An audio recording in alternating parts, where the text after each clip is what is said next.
وہ بہنیں جو ماں کی غیر موجودگی میں وہ تمام کام سر انجام دیتی ہیں جو ماں کے ذمے ہوتی ہے۔ میرے دوستو، اپنے بھائیوں کے کپڑے صاف کرتی ہے، اپنے بھائیوں کے برتن صاف کرتی ہے، اور نہ جانے اگر بیمار پڑ جائے بھائی تو بہنیں پریشان ہوتی ہیں۔ بہنیں اپنے بھائیوں سے بے حد بے انتہا محبت کرتی ہیں، جس کی کوئی مثال نہیں دی جا سکتی ہے دنیا کے اندر۔ بھائی اگرچہ بہن کو چھوڑ دے لیکن بہنیں بھائیوں کو نہیں چھوڑتی ہیں، یہ کہا جا سکتا ہے۔ دنیا کے اندر یہ دستور ہے، اس لیے کہ عورتوں کا دل نرم ہوتا ہے۔ لیکن افسوس کے ساتھ آج یہ کہنا پڑ رہا ہے کہ ایسے بہت سے گھرانے ہیں جس گھرانوں میں بیٹیوں کا حق نہیں دیا جا رہا ہے، بیٹیوں کا حق دبا لیا جا رہا ہے، اور ایک سے ایک ہیلا سازی کرتے ہیں اور بیٹیوں کا حق دبا لیتے ہیں۔ میں پوچھتا ہوں کہ آپ بیٹیوں کا حق دبا کر کے کہاں جائیں گے؟ آپ کی کیا کوئی الگ دنیا ہے کیا اللہ تعالیٰ کو آپ کو منہ نہیں دکھلانا ہے کیا؟ آپ کو بھی اللہ تعالیٰ کے سامنے آنا ہے اور اپنا منہ دکھلانا ہے، سامنے آنا ہے اور اپنے حساب و کتاب کو دینا ہے۔ اس لیے آپ بہنوں کا حق نہ کھائیں۔ اللہ تبارک و تعالیٰ قرآن مجید میں ارشاد فرماتے ہیں لِلرِّجَالِ نَصِيبٌ مِّمَّا تَرَكَ الْوَالِدَانِ وَالْأَقْرَبُونَ وَلِلنِّسَاءِ نَصِيبٌ مِّمَّا تَرَكَ الْوَالِدَانِ وَالْأَقْرَبُونَ مِمَّا قَلَّ مِنْهُ أَوْ كَثُرَ نَصِيبًا مَفْرُوضًا۔ میرے دوستو، اللہ تبارک و تعالیٰ فرماتے ہیں کہ جس طرح سے بھائیوں کا حق ہے بہنوں کا بھی حق ہے۔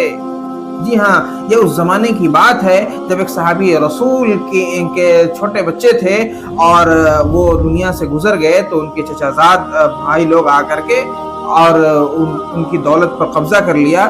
تو ان کی جو اہلیہ محترمہ تھی وہ اللہ کے رسول جناب محمد رسول اللہ صلی اللہ علیہ وسلم کے پاس گئی اور انہوں نے شکایت کیا کہ ایسا معاملہ ہے۔ اس وقت یہ آیت نازل ہوئی اور بتایا گیا کہ نابالغ لڑکا ہو یا بالغ ہو یا نابالغ ہو، اس کا حق بنتا ہے، اور بیٹیوں کا حق بنتا ہے۔ بیٹیوں کا بھی حق بنتا ہے اور بیٹوں کا بھی حق بنتا ہے۔ یہ قرآن کہہ رہا ہے، کوئی عالم نہیں کہہ رہا ہے، بلکہ یہ قرآن کہہ رہا ہے۔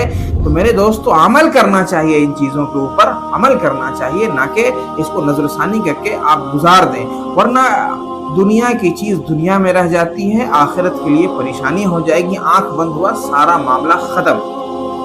میرے دوستو، میں دو واقعہ آپ کے سامنے نقل کرتا ہوں کہ ایک صاحب تھے، انہوں نے کچھ کام شروع کیا تھا، لیکن وہ فراڈیا کام تھا۔ خلاصہ کلام میں بتلا رہا ہوں جلدی سے کہ وہ جو کام کرتے تھے وہ کام اصل میں لوگوں کو بیوقوف بنانے کا کام ہی انہوں نے شروع کیا تھا۔ الغرض لوگوں سے اتنا پیسہ انہوں نے لیا کہ کافی لوگ ناراض تھے، یہاں تک کہ اس کے جنازے میں بھی لوگوں نے احتجاج کیا۔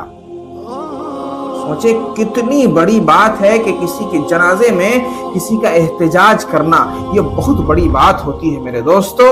آخرکار لکھنے والے نے لکھا تھا کہ دنیا والوں دیکھو، اس شخص کو دیکھو جس نے پوری دنیا کو بیوقوف بنایا، اور بیوقوف بنانے کے بعد بھی آج جب یہ جا رہا ہے تو اس کا ہاتھ خالی ہے۔ میرے دوستو، ایک اور واقعہ میں آپ حضرات کے سامنے نقل کرتا ہوں کہ ایک بھائی اپنے بھائی کا حق مار لیا تھا، اور مارنے کے بعد ایک لمبے عرصے تک اسی حالت میں معاملہ چلا۔ دونوں بھائیوں کے درمیان کافی ناراضگی رہی اور بات چیت وغیرہ بھی نہیں ہوتی تھی۔ جب ایک بھائی، جس بھائی کا حق مارا گیا تھا، اس بھائی کا وقت آ گیا، مرگ الموت کے قریب چلا گیا، تو وہ بھائی آتا ہے معافی مانگنے کے لیے کہ بھائی مجھے معاف کر دو۔ میرے دوستو، اس شخص کا یہ حال تھا جو مرگ الموت کے قریب تھا، جس کا حق مارا گیا تھا۔ اس وقت میں بھی اس نے انکار کر دیا اور ہاتھ سے یوں کہہ دیا کہ آپ جائیے، مجھے معاف نہیں کرنا ہے، اللہ کے ہاں جواب دو گے۔ میرے دوستو، کیا عالم ہوگا، سوچ لیجئے ایسے وقت میں بھی اس نے انکار کر دیا، کیسی تکلیف ہوگی اسے، اور آج دھڑلے سے اپنے بہنوں کا حق مار دیتے ہیں لوگ۔ کیا خوف خدا لوگوں کے اندر سے ختم ہو گئی ہے کیا؟ میرے دوستو، اس کا جو حق ہے اسے دینا چاہیے، بہنوں کا حق دینا چاہیے اور مکمل دینا چاہیے۔ مثال کے طور پر میں آپ کو سمجھاتا ہوں کہ بہنوں کا حق کیا ہوتا ہے۔ مان کے چلے کہ والدین نے 3 لاکھ روپے کیش چھوڑے ہیں۔ کتنا؟ 3 لاکھ روپے کیش والدین نے چھوڑا ہے، اور ان کی ایک بیٹی ہے اور ایک بیٹا ہے۔ تو بیٹا 2 لاکھ روپے کا حقدار ہوگا اور بیٹی 1 لاکھ روپے کی حقدار ہوگی۔ یہ اسلام کا نظام ہے کہ بیٹے کو 2 حصہ ملے گا اور بیٹیوں کو 1 حصہ ملے گا۔ میرے دوستو، اس پر عمل کریں اور اپنے بہنوں کو اس کا حق دیں، ضرور دیں، ضرور دیں، آخرت کا بوجھ نہ رکھیں۔